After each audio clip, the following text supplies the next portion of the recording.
Сәлем достар, қалдарыңыз қалай? Бүгінгі тақырып 2021 жылғы киім үлгілері. 2021 жылғы көктемгі трендтер жайында айтатын боламын. Сонымен кеттік. Биылғы жылғы ең сәнді түстердің бірі бұл қызыл түс. Қызыл түс бұл универсальный түс болып саналады, сол себепті өз киім үлгілеріңізге қоссаңыздар болады.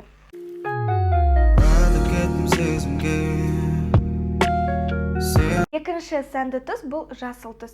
Нақтырақ айтқанда хаки. Үшінші бұл монохром. Монохром дегеніміз ақ пен қараның қосындысы. Сіз үстіңізді қара, астыңызды ақ қылдырып кисеңіз де, не болмаса керісінше. Ақ пен қара түс биылғы трендтердің бірі. Сондықтан офиста жұмыс істейтіндерге керемет мүмкіндік. Төртінші бұл пастельная гамма. Пастельная гамма негізінде осы соңғы 3-4 сезон өз орнын сақтап келеді. Біздің киім үлгімізге уже сіңген түстердің бірі. Одан кейінгі келе жатқан түс бұл бежевый, қоңыр, не болмаса осы бежевый мен хакидің арасындағы түстер өте сәнді түстердің бірі болып саналады биылғы жылғы. Одан кейінгі түс бұл ақ түс. Ақ түс биыл өте көп болады. Енді ол түсінікті, алда жаз келе жатыр дегендіктен. Ақ түсті киімдер өте қымбат, сәнді, оған қоса киіп тұрған адамды таза, нәзік қылып көрсетеді. Жетінші бұл 70-ші жылдардағы күміс металды киім үлгілері. 70-ші жылдар эпоха диско үлгілеріндегі киімдер өте сәнді.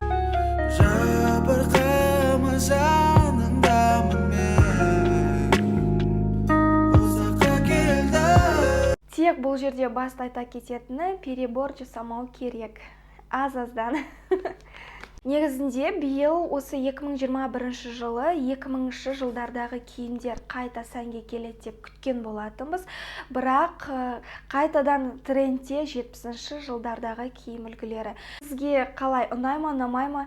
Меніңше керісінше жақсы болды 70-ші жылдардағы киім үлгілері қайтадан қалып жатқанына трендте. Себебі 2000-ші жылғы киім үлгілері естеріңізде болса, низкий посадка шалбарлар, жабысып тұратын облегающий киімдер, мен ондай киімде үлгілерін ұнатпаймын. Енді модаға келіп, трендке келіп жатса, сәйкестендіріп киюге болады, бірақ ашық-шашық емес әрине.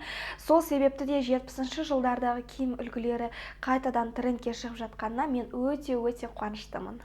Биыл сіздер білесіздер, керемет модный дүкендерде кроп-топтар сатылды. Кроп-топтар мен кардигандар бірге сатылды. Кроп-топтар мен костюмдар сол материалда тігілгене. Сондай бізде киім үлгілері өте көп болды. Кроп-топтар биыл қыстан бері көп, өте көп. Жазда енді оларда пик болады. Ең сәнді киімдердің бірі. Өте сәнді көрінеді. Тройкалар, костюм, кроп-топ, шалбары мен шалбар жоғарғы посадкада болса, меніңше өте сәнді. Одан кейінгі бұл бізде барлықтарыңыз біліп отқан шығарсыздар, рубашкалар. Әр түрлі фасондағы рубашкалар, әсіресе ерлердің рубашкасына ұқсайтын ешқандай артық элементтері жоқ рубашкалар биыл трендте. Одан кейін биылғы көктемде өте көп болады клетка рубашкалар, қалыңы да жұқасы.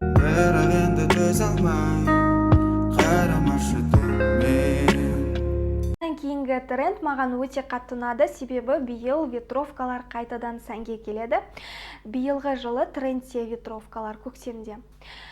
Өте қуаныштымын. Естеріңізде болса, бұрын біз ветровка киетінбіз, өте түрлі түсті, екі жағынан да киюге болатын сондай ветровкалар биыл қайтадан сәнде болады. Сол себепті өздеріңізге біреуін алып қойсаңыздар болады. Бұрынғыдай тек спорттық киім үлгілерімен ғана сәйкестендіріп кимейміз. Бұрын біз солай киетін едік қой ветровкаларды. Ал қазір рубашкалармен де, көйлектермен де, туфлилармен де киюге болады. Тек қана сәйкестендіру керек. Ол үшін модный показдардан қайталап көрсеңіздер болады. Не болмаса Pinterest бағдарламасынан ветровкаларды қандай киім үлгілерімен сәйкестендіріп киіп жатыр.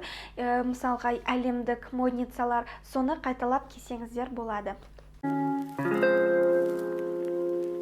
Одан кейінгі тренд, бұны енді айтпаса да түсінікті, көктемгі тренд, себебі тауып алыңыздар.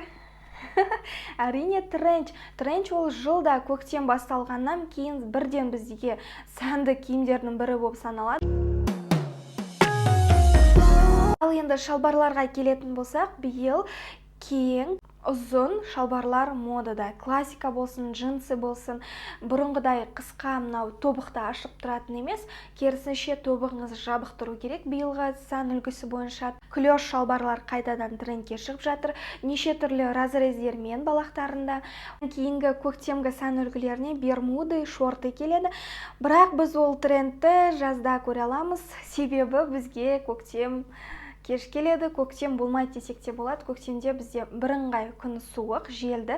Енді мен Астананың ауа райы туралы айтып отырмын. Басқа қалалар көрсеңіздер болады. Көктемде бермуды, шорты өте сәнді.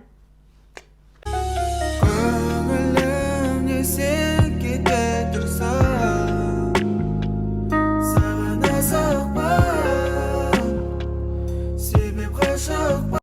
Ал енді аяқ киімге келетін болсақ, биыл грубый үлкен аяқ киімдер әлі де трендте. Оған қоса ұзын балтырды қыспайтын етіктер биыл трендте болады. Көктемде өте сәнді аяқ киімдердің бірі. Кейінгі аяқ киім үлгісі бұл казаки. Білесіздер, соңғы жылдары бұл бізде ең трендовый аяқ киімдердің бірі. Егер де сатып алмаған болсаңыздар, өздеріңізге біреуін алып қойсаңыздар болады. Себебі трендтен меніңше әлі оңайлықпен кетпейді. Бізбен бірге біраз жыл болатын сияқты.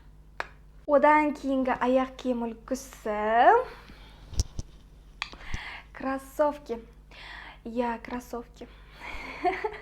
Мен өте қуаныштымын. Кроссовканы біз қазір костюммен де, юбкамен де, көйлекпен де кие алатынымызға. Сондай бізде мода жағынан еркіндік пайда болғанына мен өте қуаныштымын. Менің ең сүйікті аяқ киімдердің бірі бұл кроссовки.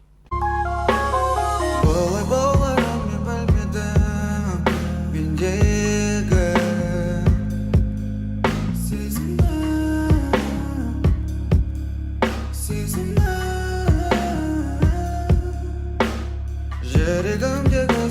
Соңғы 10-шы тренд, бүгінге мен айтайын деп отырған бұл эко-кожа.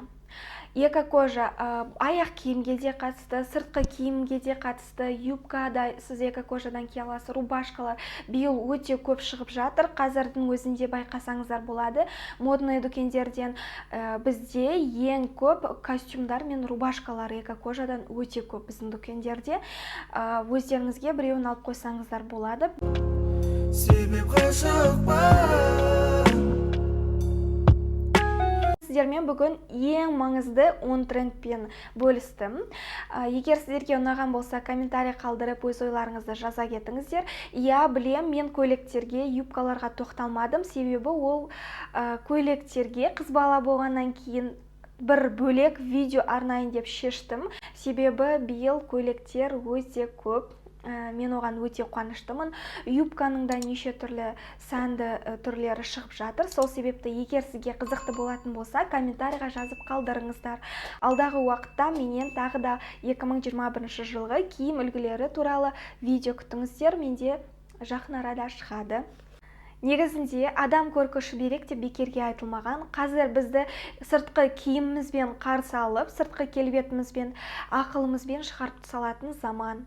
Сол себепті өздеріңіздің киім үлгілеріңізге қарап жүріңіздер. Міндетті түрде көп ақша керек емес. Сол себепті сәнді биылғы жылғы трендті білсеңіз, арзан және қолжетімді бағада киінуге болады. Және үнемі трендте болсаңыз, сіздің өзіңізге де жеке карьераңызда өсуіне бірден бір септігі тиеді деген мен ойдамын, сенімдімін.